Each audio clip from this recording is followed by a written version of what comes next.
Stacey Q sang two of hearts, two hearts that beat as one. And that's exactly what this is.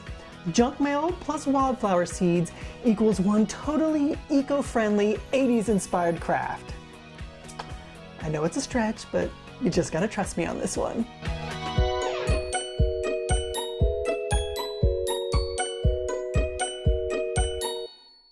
It's a very rare 60-degree plus February day here in Washington, D.C. And since this project has kind of a spring vibe, I thought I'd bring everything outside and kind of show you a few of the steps out here.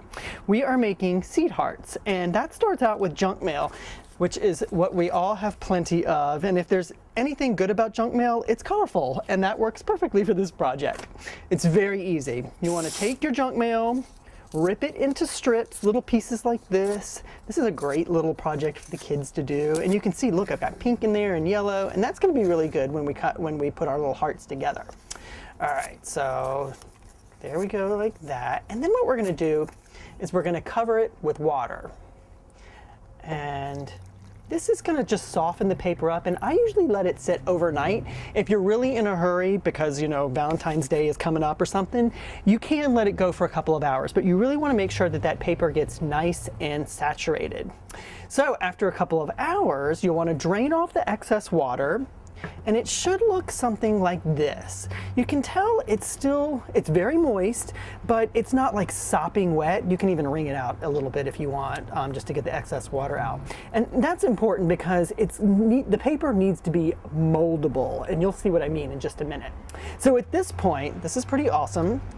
You take some wildflower seeds and you sprinkle them across there, and you can do as many as you want. It's just kind of like eyeball it, and then make sure you mix them in.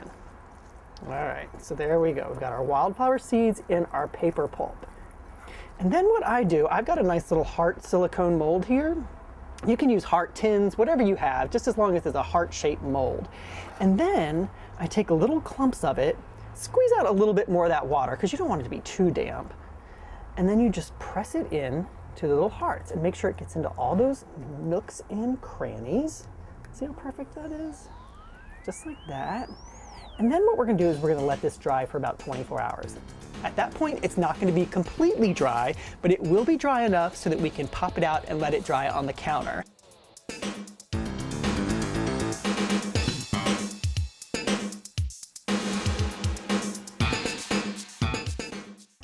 So what a difference a few days makes here in the Washington, D.C. area, right? Well, as you saw, the first segment I did was 70 degrees, beautiful weather, and it was perfect time to do a little crafting outside.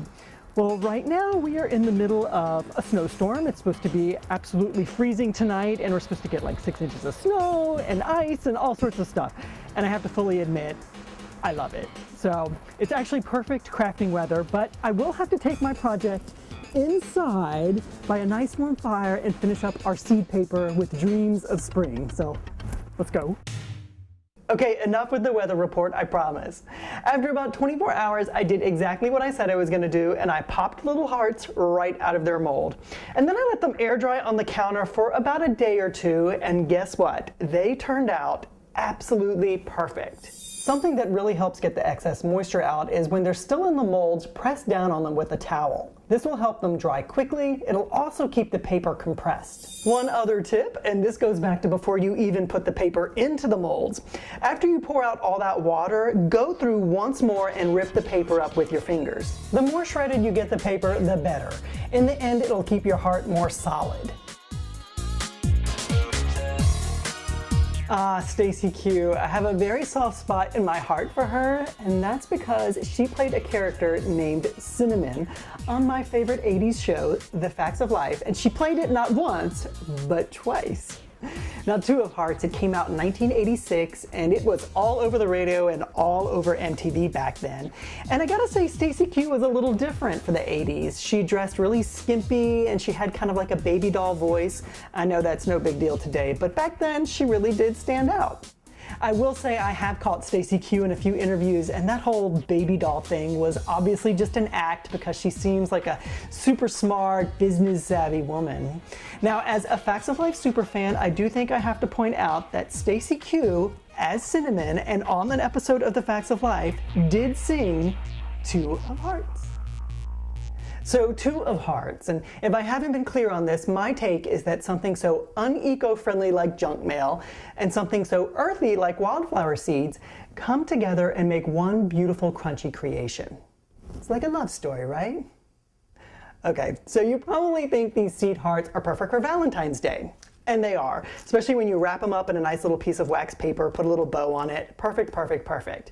But you can mold these things into absolutely anything you want, and they make great party invitations. And how cool would it be to give away some of these kinds of things at your kid's Earth Day celebration at school?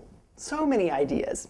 But I'm actually going to take a few of these seed hearts and turn them into a St. Patty's Day card. Take 3 of the hearts, form them into a clover, and glue or tape them onto a piece of paper. Give them a stem and voila! And I did the exact same thing here to make this flower. I just used a few more of the hearts to make the petals. This is going to be perfect for Mother's Day or maybe even an Easter card. Now, however you use these things, just remember that to whoever you give them to, you tell them that these can actually be planted into the ground in the spring, watered well, and then in a couple of weeks, wildflowers will spring from the ground. I mean, how cool is that? Okay guys, if you think my junk mail seed paper makes the perfect love match, then like this video and subscribe to my channel. And be sure to check out a few of the cool Stacy Q videos that I've posted below. And Stacy Q, if you're watching, and I'm sure you are, girl, these 2 of hearts are for you.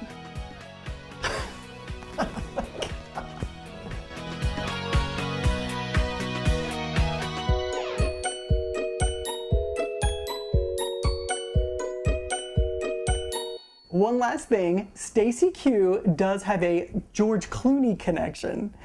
As you probably know, George Clooney played George Burnett on The Facts of Life, and his storyline actually came to an end when he joined Cinnamon, played by Stacey Q, as a roadie on her music tour. I am telling you people, all roads lead back to Blair, Joe, Natalie, and Tootie, and Mrs. G. 2 of hearts, 2 hearts that beat as one.